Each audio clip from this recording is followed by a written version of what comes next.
Assalamualaikum warahmatullahi wabarakatuh. Tabipun, saya Neti Anita, mahasiswa PPG Swadaya Gunung Jati UGJ dari SMA 1 Kebun Tebu, Lampung. Hari ini saya akan mengambil video UKIN tanggal 19 Juli 2021. Terima kasih. Wassalamualaikum warahmatullahi wabarakatuh. Pagi semua, ku nantikan dirimu di depan kelasmu, menantikan kami.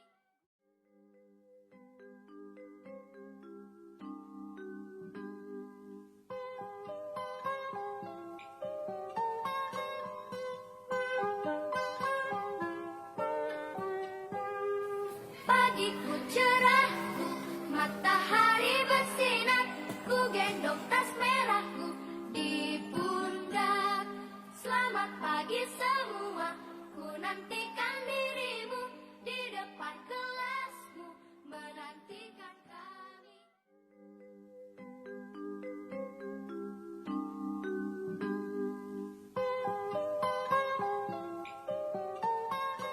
Assalamualaikum.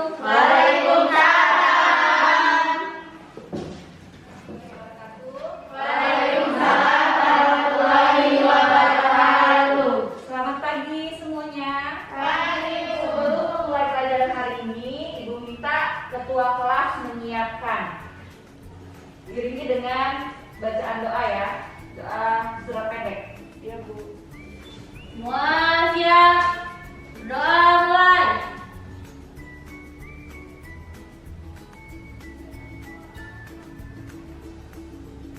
Doa selesai. Ucapkan salam. Assalamualaikum warahmatullahi wabarakatuh. Waalaikumsalam. Bismillahirrahmanirrahim. Qul huwallahu ahad. Allahus samad. Lam yalid wa lam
1 minggu berarti kalian harus menyebut ajak wali kelasnya ya. Semoga kita semua sehat selalu ya. Karena kita ini belajarnya dalam pandemik ya, jadi kita harus selalu ingat yang namanya 3M ya. Yang pertama mencuci tangan, yang kedua memakai masker, yang ketiga menjaga jarak. Jadi kita harus selalu ingat yang namanya memakai masker, mencuci tangan, menjaga jarak. Jadi kita harus selalu ingat 3M ya. Hari ini kita akan belajar tentang teks eksposisi ya. Teks eksposisi. Sebelumnya minggu lalu kita sudah belajar tentang apa? LHO. Tentang LHO. Ada yang tahu LHO itu apa? Ibu minta salah satu menjawab. LHO adalah teks yang memberikan informasi secara umum tentang suatu berdasarkan fakta dari hasil pengamatan secara langsung. Iya. LHO adalah Teks yang teks yang memberikan informasi secara umum tentang sesuatu berdasarkan fakta dari hasil pengamatan secara langsung. Ada yang tahu teks eksposisi itu apa? Saya Bu, Ya. teks eksposisi adalah sebuah teks yang memberikan informasi yang isinya menjelaskan atau mengungkapkan argumen berdasarkan fakta. Iya. Teks eksposisi adalah Teks yang memberikan informasi yang isinya menjelaskan atau mengungkapkan argumen berdasarkan fakta. ya, itu yang dimaksud dengan teks eksposisi. eksposisi ya. Nah, di sini sudah ada KD 3.3 yaitu kita mengidentifikasi struktur isi permasalahan, argumentasi, pengetahuan, dan rekomendasi. Teks eksposisi adalah sebuah teks yang mengandung sejumlah informasi yang isinya bertujuan untuk menjelaskan atau mengungkapkan gagasan berdasarkan argumentasi yang kuat untuk meyakinkan. Argumentasi, pengetahuan, dan rekomendasi teks eksposisi. Yang kedua, yaitu kita akan membedakan fakta dan opini ya. Itu untuk kompetensi dasar dan indikator hari ini.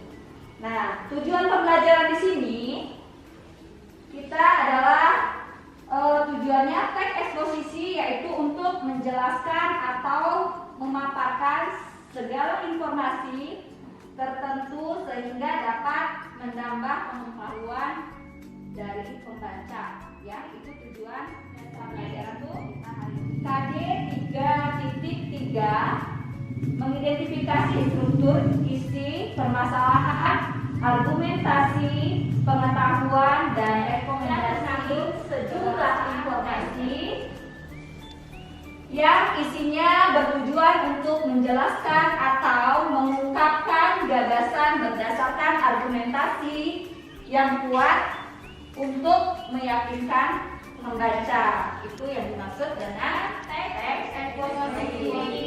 Berikutnya kita akan belajar tentang struktur teks eksposisi ya. Struktur teks eksposisi itu ada berapa? Ada tiga ya. Yang pertama ada yang bisa menjawab Argumentasi. ada argumentasi. Terus yang ketiga Penegasan ulang pendapat. penugasan ulang dan pendapat. Nah sekarang ibu tanya tesis, apa yang dimaksud dengan tesis? Saya Bu. Yang lain? Saya Bu. Ya. Tesis atau pernyataan pendapat juga bisa disebut sebagai pernyataan umum. Iya. Tesis adalah pernyataan pendapat. Tesis atau pernyataan pendapat juga bisa disebut sebagai pernyataan umum. Itu yang dimaksud dengan argumentasi. Argumentasi argumentasi? Ya. Argumentasi. Pada bagian argumentasi, penulisan menyediakan alasan berupa bukti-bukti yang dapat mendukung tesis yang disampaikan. Iya, argumentasi adalah ada bagian argumen, penulis menyajikan alasan berupa bukti-bukti yang dapat mendukung tesis yang disampaikan. Itu yang dimaksud dengan Argumentasi. Argumentasi. Yang ketiga di sini sudah ada penugasan ulang. Penugasan ulang itu apa? Saya Bu. Coba yang lain. Saya bagian ini berisi penguatan atau penegasan tesis yang telah disampaikan oleh penulis di bagian awal. Ya, di sini sudah ada 3 ya. Jadi struktur teks eksposisi itu ada 3. Yang pertama ada tesis, yang kedua ada Argumentasi. dan yang ketiga adalah Penegasan ulang. Jadi struktur teks eksposisi itu ada 3 ya. Yang pertama tadi sudah ada tesis. Tesis di sini adalah pernyataan pendapat. Tesis atau pernyataan pendapat juga bisa disebut sebagai pernyataan umum. Yang keenam, Ibu. Ya, Pri. Isi teks tidak memihak atau tidak memaksakan kemampuan penulis. Iya. Jadi ciri-ciri teks eksposisi itu ada 6 ya. Ciri-ciri teks eksposisi itu ada 6. Yang pertama adalah menjelaskan informasi yang bersifat fakta dan ilmiah atau non-fiksi. Yang kedua adalah menggunakan gaya bahasa informasi yang bersifat persuasif. Yang ketiga menggunakan bahasa dan kata baku. Yang keempat ada menggunakan kata kerja rasional, dan yang kelima ada menyampaikan secara lugas dan jelas. Yang keenam isi teks tidak memihak, tidak memaksakan kemauan penulis ya. Yang pertama itu menjelaskan ya, menjelaskan fakta. Apa fakta? Nyata. Sedangkan opini adalah nyata ya. Jadi kita harus menentukan fakta, harus bisa membedakan fakta dan opini. Fakta itu tadi nyata, sedangkan opini itu tidak nyata ya. Yang kedua adalah menggunakan menggunakan gaya informasi yang bersifat persuasif. Persuasif itu adalah mengajak ya. Jadi kita yang kedua itu adalah menggunakan gaya informasi bersifat persuasif atau mengajak. Yang ketiga di sini adalah menggunakan bahasa dan kata baku. Jadi harus menggunakan bahasa yang baku ya. Kita kan kalau namanya sedang belajar bahasa Indonesia, berarti kita harus menggunakan bahasa yang baku ya. Yang keempat menggunakan kata rasional ya. Yang kelima menyampaikan secara lugas dan jelas. Berarti kalau kita ingin menyampaikan sesuatu atau tentang teks eksposisi itu harus lugas dan jelas ya. Yang keenam di sini ada isi teks tidak memihak, tidak memaksakan kemauan penulis. Jadi yang menentukan adalah penulis ya. Itu untuk ciri-ciri teks eksposisi yang tahu. Ya. Menjelaskan informasi yang bersifat fakta dan ilmiah atau non-fiksi. Ya, itu yang pertama. Yang kedua, Ibu, ya, menggunakan gaya informasi yang bersifat persuasif atau mengajak. ya. Yang ketiga, Ibu, Menggunakan bahasa dan kata baku. ya. Yang keempat, Ibu. ya. Yang Menggunakan keempat kata kerja yang dapat mendukung tesis yang akan disampaikan. Yang ketiga di sini ada penugasan ulang. Penugasan ulang di sini adalah bagian isi penguatan atau penegasan tesis yang telah disampaikan oleh penulis di bagian awal ya. Jadi struktur teks eksposisi itu ada 3. Yang pertama tesis, yang kedua ada argumentasi, dan yang ketiga ada penugasan ulang. Nah, sekarang kita lanjut di ciri-ciri teks eksposisi. Terus pengertian teks eksposisi tadi sudah tahu ya, pengertian teks eksposisi itu apa. Kalian sudah tahu ya? Ya, Jadi Bu. begitu ditanya dengan ibu, kalian harus tahu apa itu teks Eksposisi. Coba diulang lagi, apa itu teks eksposisi? Saya tuh Ya, sebuah teks yang mengandung sejumlah informasi yang isinya bertujuan untuk menjelaskan atau mengungkapkan gagasan berdasarkan argumentasi yang kuat untuk meyakinkan pembaca. ya itu pengertian dari teks eksposisi ya. Kita ulang lagi supaya kalian tidak lupa. Kalau begitu ada pelajaran tentang teks eksposisi lagi, kalian bisa menjawab yaitu apa itu teks eksposisi. Nah yang kedua di sini sudah ada teks struktur teks eksposisi ya. Tadi ada 3. Yang pertama Deskriptif. kedua Argumentasi. ketiga Penegasan struktur itu ada 3. Yang pertama ada tesis, ada argumentasi, dan yang ketiga ada penugasan ulang. Ya, itu di bagian struktur teks eksposisi. Nah, yang terakhir adalah kita harus tahu apa itu ciri-ciri teks eksposisi. Ciri-ciri teks eksposisi itu tadi ada 6 ya. Kompetensi dasar itu apa, indikator itu apa, terus tujuan pembelajaran kita hari ini apa, terus pengertian teks eksposisi itu apa, struktur teks eksposisi itu apa ya, dan ciri-cirinya. Nah hari ini tugas kalian, Ibu akan memberikan tugas. Sudah jelas ya? Sudah, Bu. Sekali lagi sudah jelas, berarti Ibu akan memberikan kalian tugas kelompok ya. Di sini Ibu akan membagi menjadi 3 kelompok. Kelompok 1, kelompok 2, dan kelompok 3. Sekarang bergabung.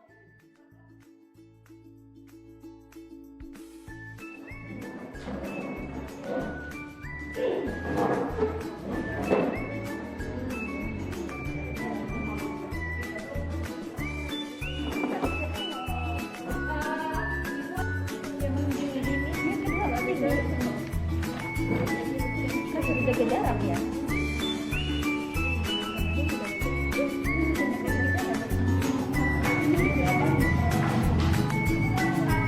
Ini kelompok 2 dan ini kelompok 3 ya. Untuk kelompok 2 ada kelompoknya. Itu untuk tugasnya ya. Di situ sudah ada contoh teks yang harus kalian lihat di teks, baca dulu teksnya. Setelah itu baru kalian bisa mencari pendapat dan argumen.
Nah, kelompok ini sudah selesai? Kita dulu ya, Bu ya. Kelompok yang sana sudah selesai?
Kelompok 1 sudah siap? Sudah selesai? Bentar lagi. Kelompok 2 Sudah. Kelompok 3 Sudah selesai? Sudah. Ya, boleh karena kelompok 1 belum selesai, boleh dioper dengan kelompok yang sudah selesai. Kira-kira kelompok mana dulu yang Ini, Bu. presentasi ke depan? Akan maju duluan adalah kelompok 2. Silakan mempresentasikan hasil diskusinya. Assalamualaikum warahmatullahi wabarakatuh. Waalaikumsalam warahmatullahi wabarakatuh. Kami perwakilan dari kelompok 2 akan mempresentasikan hasil diskusi kelompok kami. Pendapat. Lalu usaha manusia untuk selalu menghindarkan diri dari akibat kerusakan lingkungan hidup tersebut hendaknya bukan dipahami sebagai suatu kenyamanan saja. Argumennya, akan tetapi justru kesempatan itu menjadi titik tolak untuk memulai suatu perubahan. Perubahan untuk dapat mencegah efek yang lebih besar. Jadi, sikap rekonsiliasi dari pihak manusia dapat memungkinkannya melakukan perubahan demi kenyamanan di tengah-tengah lingkungan hidupnya. Bagian pendapat, berdasarkan kenyataan demikian diperlukan suatu perubahan konsep baru. Konsep yang dimaksud adalah melihat alam sebagai subjek. Konsep alam sebagai subjek berarti manusia dalam mempergunakan alam membutuhkan kesadaran dan rasa tanggung jawab. Di sini seharusnya manusia dalam hidupnya dapat menghargai dan mempergunakan alam secara efektif dan bijaksana. Argumen yang kedua, misalnya orang Papua memahami alam sebagai ibu yang memberi kehidupan. Artinya, alam dilihat sebagai ibu yang darinya manusia dapat memperoleh kehidupan. Oleh karena itu, tindakan merusak lingkungan secara tidak langsung telah merusak kehidupan itu sendiri. Bagian kalimat fakta. Para ahli menyimpulkan bahwa masalah tersebut disebabkan oleh praktik pembangunan yang tidak memperhatikan kelestarian alam atau disebut pembangunan yang tidak berkelanjutan. Dan kalimat opininya, seharusnya konsep pembangunan adalah memenuhi kebutuhan manusia saat ini dengan mempertimbangkan kebutuhan generasi mendatang dalam memenuhi kebutuhan. Sudah, Bu? Sudah. Kasih aku dulu untuk kelompok 2 karena mereka sudah maju. Kasih Warahmatullahi wabarakatuh. Waalaikumsalam warahmatullahi wabarakatuh. Ya, kelompok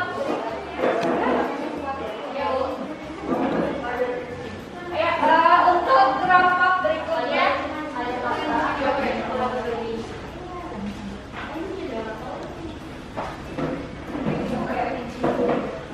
Assalamualaikum warahmatullahi wabarakatuh.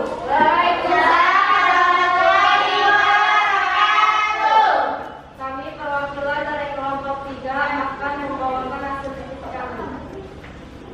Gagasan pokok, permasalahan seputar lingkungan hidup selalu terdengar mengusik. Gagasan penjelas, kejadian demi kejadian dialami di dalam negeri telah memberi dampak yang sangat besar. Tidak sedikit kerugian yang dialami termasuk manusia juga.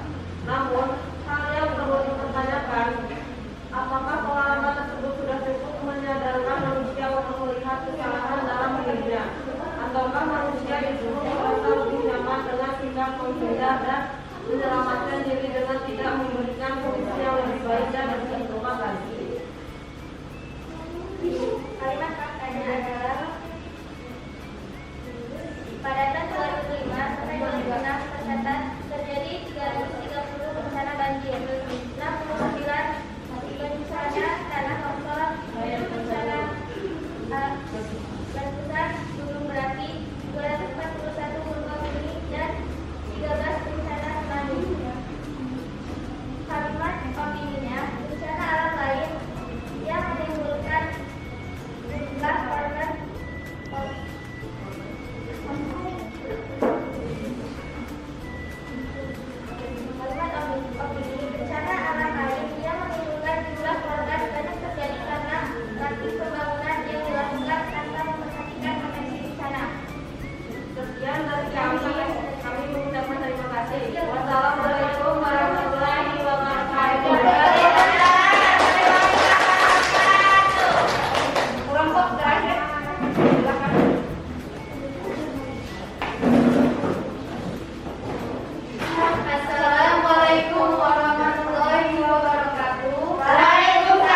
sebagai objek. Konsep ini memberikan indikasi bahwa manusia cenderung untuk mempergunakan alam seenaknya. Tindakan dan perilaku manusia dalam mengeksplorasi alam tersebut terjadi tanpa disertai suatu tanggung-jawaban bahwa alam perlu dijaga keutuhan dan kelestariannya. Kalimat faktanya adalah sebagai contoh sekian tahun wilayah kita diperkirakan terjadinya penambangan hutan seluas 3.180 sampai dengan 253 ha atau seluas 50 kali luas kota Jakarta. Hal ini juga diikuti oleh punahnya flora dan fauna langka. Kalimat optimisnya, dari hal itu dapat dibayangkan betapa besar kerusakan alam yang terjadi karena jumlah populasi yang sangat besar, konsumsi berdaya alam dan polusi yang meningkat. Sedangkan teknologi saat ini belum dapat menyelesaikan permasalahan tersebut. Sekian dari kami. Wassalamualaikum warahmatullahi wabarakatuh.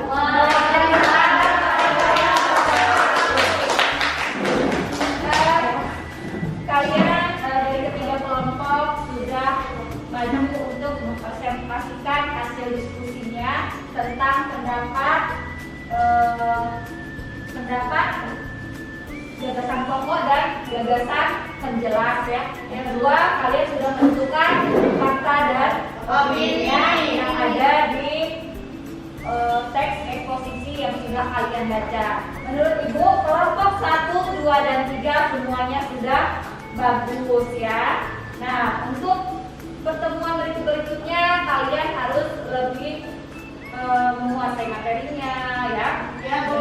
Harus lebih banyak berlatih lagi untuk berbicara di depan agar ketika kalian melakukan presentasi di depan kalian tidak grogi atau tidak gugup ya. Jangan sampai kalian salah membaca teks yang tugas yang akan kalian sampaikan di depan ya. Nah, untuk hari ini tugas tentang teks eksposisi, kalian sudah mempelajari tentang teks eksposisi, pengertiannya itu apa ya, terus ciri-cirinya apa, strukturnya apa. Hari ini sudah kalian pelajari semua dan kalian sudah mengerjakan tugas tentang membahas tentang teks dan mencari gagasan pokok dan gagasan penjelas dan fakta dan opininya ya. Jadi kalian sudah bisa membedakan gagasan pokok dan gagasan penjelas dan fakta opininya. Menurut Ibu kelompok 1 dan 2, 3 semuanya sudah bagus. Kasih aplaus untuk semuanya. Nah, untuk pembelajaran kali ini apa yang kalian dapat? Kira-kira menyenangkan tidak belajar hari ini? Menyenangkan. Ya, Ibu berharap untuk pertemuan berikutnya kalian lebih semangat lagi, tetap mematuhi protokol kesehatan karena di masa pandemi ini ya. Untuk materi hari ini sudah selesai, kita lanjut di pertemuan berikutnya ya. Ibu Agri, assalamualaikum warahmatullahi wabarakatuh. Waalaikumsalam warahmatullahi wabarakatuh. Sebelum kita menyelesaikan materi ini, kita menyiapkan ya. Kita berdoa menurut kepercayaan masing-masing. Dipimpin oleh Ketua PAS. Semua siap, berdoa mulai.